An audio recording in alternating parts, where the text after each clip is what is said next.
Assalamualaikum warahmatullahi taala wabarakatuh. Perkenalkan, saya Saada dengan NIM 202203313. Alhamdulillah, pada kesempatan kali ini saya akan berbincang dengan beberapa narasumber mengenai pentingnya RPP. Pembelajaran. Baik, yang pertama Ibu yang ingin saya tanyakan, seberapa penting sih RPP dalam proses pembelajaran?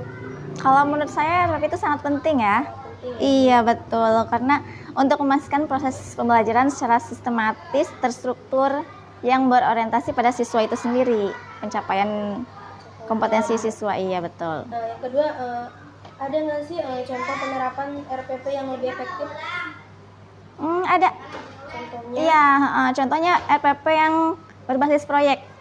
Iya betul, karena di situ memungkinkan siswa belajar secara mandiri dan menerapkan pengetahuan secara nyata. Yang terakhir, bagaimana cara mengukur RPP itu berhasil atau tidak? Itu dapat diukur melalui evaluasi pencapaian, tujuan pembelajarannya, menganalisis hasil penilaian dan umpan balik dari siswa tersebut. Seperti itu. Baik Ibu, bisa saya simpulkan ya Bu, terkait pentingnya RPP itu yang pertama memastikan proses pembelajaran secara terstruktur, Betul. kemudian yang berorientasi kepada pencapaian kompetensi peserta didik itu sendiri. Ya, Bu. betul. Yang kedua, contoh efektif penerapan RPP yang pertama yaitu yang berbasis proyek. Ya, betul. Proyek menggunakan siswa, memungkinkan siswa untuk secara belajar secara mandiri, ya, dan mengetahui pengetahuan secara nyata ya. Ya, betul. Itu sendiri. Yang terakhir, bagaimana cara mengukur RPP itu berhasil atau tidaknya? Caranya yaitu dengan evaluasi pencapaian, kemudian menganalisis penilaian peserta didik itu sendiri ya Bu ya. Iya betul. Baik, terima kasih banyak Ibu. Mohon maaf telah diganggu waktunya. Baik, sama-sama. Proses pembelajaran ini. Oke, kalau menurut saya RPP itu sangat penting ya Bu ya, dalam pengajaran ya, terutama di awal pembelajaran.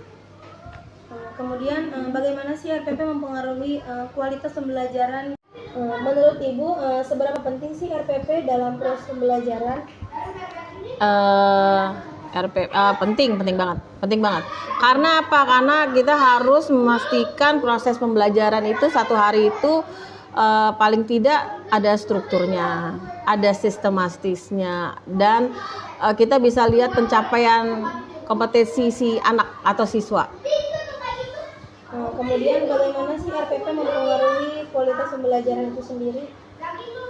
Mempengaruhinya dengan kualitas pembelajaran ya paling kita harus menyediakan kerangka yang jelas Kak, kerangka pembelajaran yang jelas.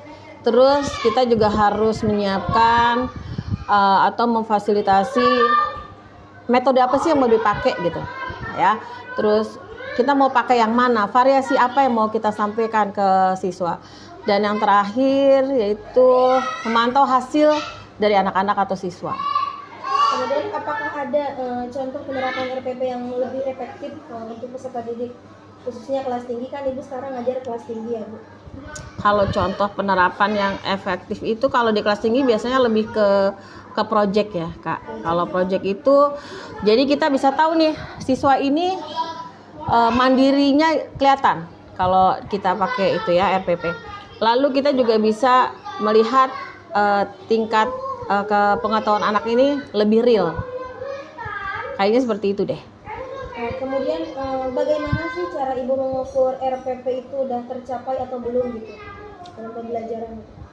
Kalau RPP itu biasanya kita tahunya sudah tercapainya itu kita pakai evaluasi biasanya.